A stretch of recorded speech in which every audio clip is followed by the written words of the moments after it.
అంటారు. Already 'game changer' cinema తీసి మీరు డేంజర్‌లోనే ఉన్నారని అనిపిస్తుంది నాకు. నాకైతే 'స్కంద' సినిమా ఇంకో 100 సార్లు చూడొచ్చు అనిపించింది భయ్యా 'గేమ్ చేంజర్' చూసాక. 'టీఎఫ్ఐ ఫెయిల్యూర్' అని అంటారు. 'గేమ్ చేంజర్' సినిమా చూసి 'స్కంద' సినిమా చూస్తే ఫస్ట్ కదా కాదు, మీకు పెద్ద సినిమా స్టోరీ తెలుసా? నాకు తెలుసు. ఎట్లా వద్దు తెలుసు? బ్రో. మీరు లీకులు చేయకండి. వద్దయ్యా. కేసులు వద్దు బ్రో, పడతాయి. స్పాయిలర్ వద్దు బ్రో. చేయను. నా మీద కేసేస్తారు చేస్తే. అదే. But after listening to the story మీకే అనిపించింది అది చెప్పండి. యూ థింక్ బాగుంటది అలా అనిపించింది? డౌట్ నాకు వద్దు, అసలు ఆ ఏంట్రా discussion ఇది అని చేయడమే. అనిపించింది. ఏంటి ఇలా ఈ స్టోరీతో నువ్వు ఈ సినిమా తీస్తున్నావు, మళ్ళీ ఆ చిక్రీలు గిక్రీలు అని పెట్టి అని బుచ్చిబాబు. అనిపించింది.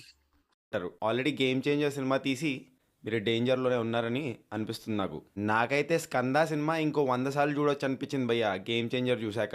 'టీఎఫ్ఐ ఫెయిల్యూర్' అని అంటారు. 'గేమ్ చేంజర్' సినిమా చూసి 'స్కంద' సినిమా చూస్తే ఫస్ట్ కదా కాదు, మీకు పెద్ద సినిమా స్టోరీ తెలుసా? నాకు తెలుసు. ఎట్లా వద్దు తెలుసు? బ్రో. మీరు లీకులు చేయకండి. వద్దయ్యా. కేసులు వద్దు బ్రో, పడతాయి. స్పాయిలర్ వద్దు బ్రో. చేయను. నా మీద కేసేస్తారు చేస్తే. అదే. But after listening to the story మీకే అనిపించింది అది చెప్పండి. యూ థింక్ బాగుంటది అలా అనిపించింది? డౌట్ నాకు వద్దు, అసలు ఆ ఏంట్రా discussion ఇది అని చేయడమే. అనిపించింది. ఏంటి ఇలా ఈ స్టోరీతో నువ్వు ఈ సినిమా తీస్తున్నావు, మళ్ళీ ఆ చిక్రీలు గిక్రీలు అని పెట్టి అని బుచ్చిబాబు. అనిపించింది.